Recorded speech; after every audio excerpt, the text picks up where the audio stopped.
All right, welcome to episode 2 of the State and Local Sports Show. I'm here with Mark Tennis, co-founder, editor of CalHighSports.com. We're back for another week. And Mark, this week, your guys' NorCal Offensive Player of the Week, Marcel Dancy, a senior running back at West High. An incredible night, 389 rushing yards, 6 touchdowns, and a 57-42 win at Chavez. How often do you guys, as many statistics as you see, must not see nights like that too often. That's one of the best ones. Usually when a running back gets over 350 and scores 6, that's going to put him in contention for just about any kind of individual award for that week. For West High, for the teams in Tracy, besides Tracy High, Kimball, and West, how important is that? Tracy has the 2 section championships, which in the Sac Joaquin section, that's not easy. You can't luck your way into that when you're a larger school. It seems like for West, which before last year had consecutive 1-9 seasons, they could really use this headline-grabbing kind of guy just to generate some excitement. Yeah, West is a great, interesting school. When they opened the school back in the 90s, they got good really fast with Steve, when Steve Lopez was the coach over there. They got very good very fast. They went to the section finals. They were the last team that Colin Kaepernick played and lost to in high school, was west of Tracy, for all those trivia buffs out there. But in recent years, West has struggled, and Kimball to a lesser degree. And I think last year, Tracy High, they hadn't been that great either until the last couple of years. But this does give a nice boost to that program, having a good win over Chavez. Hopefully for them, they'll go on and have a good league season. I have a hard enough time just picking guys from the area when I pick honors every week for my helmet stickers. But you guys have the entire 30 million, person state in California to look through. How do you select these players, NorCal Offensive and Defensive and SoCal Offensive and Defense Players of the League, knowing that there's so many guys who deserve it, but you just got to split the hairs? Well, we spend a lot of Mondays looking through a lot of stats from a lot of different sources, newspapers. People will send them in to us, and then we'll go through some Max Preps lists to try to find the right mix.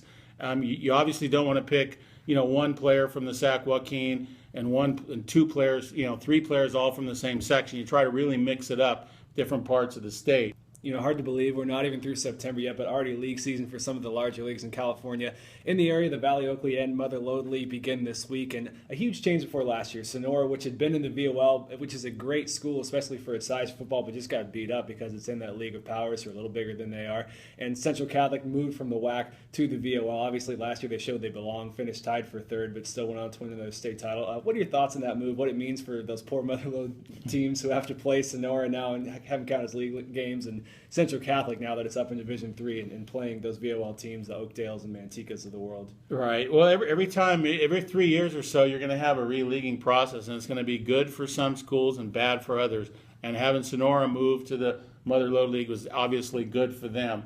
It's more, enrollment-wise, it's more, closer to what they're used to or their level. But they're obviously been playing in the VOL these years, so they're a little stronger program, used to stronger competitions. When they get down to the Mother Lode League, they're going to probably dominate, and they probably will win again this year. And then for Central Catholic, it's interesting because they're not just being competitive in the VOL. They may be the best team in the whole south part of the Sac Joaquin section this year with their win over St. Mary's a couple weeks ago. They were undefeated. They look really good. This might be one of the best teams they've ever had.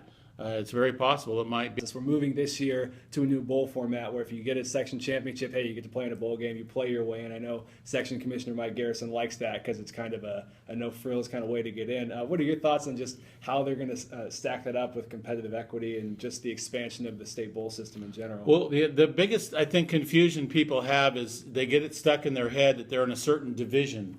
And you have to remember in the state bowl games that are coming up, the divisions are all going to be determined when they pick the teams. When you get in, if you're a Sac Joaquin section champion, you're going to be one of 25 teams on the board in the north, and they're going to be ranked 1 through 25 all down the board. So you could go anywhere from 2. De La Salle, let's face it, is probably going to be 1. You can go anywhere from 2 all the way down to 10 or 50. That doesn't matter. And then you're going to be cross-matched with the team from the south, those 2 teams in the south in their game. So it's going to be kind of a strange system. The higher you are, you're going to be in a bigger game. Yeah, and it's exciting for a lot of teams around here. This year, maybe not the large school contenders of last year, but the Escalons, even like the Ripon Christians, the smaller school this year, might benefit from this system, so they don't have to rely on someone else to try and get them into a bowl game if they do win a section title. Right. All right, well, thanks for coming in again. I really appreciate it. Episode 2 of the State and Local Sports Show. You can check them out on Twitter at Cal High Sports, online at calhighsports.com. Gold Club membership, a great deal. You get all the record books, the rankings, all of their premium content, less than $2 a month, so definitely worth it. Mark, thanks for coming in, man. I appreciate it. Thanks, Thomas. No problem.